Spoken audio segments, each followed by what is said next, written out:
ایک صاحب کشف بزرگ نے کہا رب نے انہی اشعار کی وجہ سے علامہ اقبال کی مغفرت کر دی، انہی اشعار کی وجہ سے۔ تو غنی از ہر دو عالم من فقیر، مولا ساری کائنات کا سخی ہے ہی تو، ہم تو سارے فقیر ہیں، منگتے ہیں، بھکاری ہیں، خشکولی ہیں، محتاج ہیں۔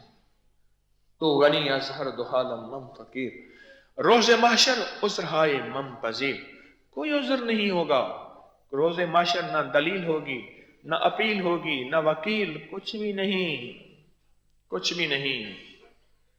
بھائی نہ تو کام آئے گا نہ کوئی فرزند، عرصہ نہیں کھل جائے گا جب آنکھ ہی بند، وہ کام کرو جس سے خدا ہوئے رضامند، ہوشیار کہ ہونا ہے تمہیں خاک کا پیوند، کوئی کام نہیں آئے گا۔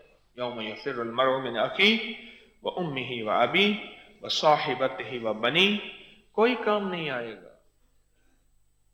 گر تو می بینی حسابم نہ گزیر، مولا اگر تو بے حساب بخش دے تیری مہربانی ہے۔ اگر تو نے فیصلہ ہی کر لیا کہ نہیں میں ذرے ذرے کا حساب لوں گا، مثقال ذرۃ خیر یرا مثقال ذرۃ شر یرا، اگر تو نے فیصلہ کر ہی لیا ہے تو ایک میری درخواست ہے۔ اب ذرا درخواست سنیں، درخواست سنیں، ایک میری منت ہے، از نگاہ مصطفیٰ پنہاں بغیر، پر مدینے والے سے پردہ کر کے میرا حساب لینا، میری وجہ سے میرے مدینے والے کو شرمندگی کا سامنا نہ کرنا پڑتا، دکھ نہ پہنچے۔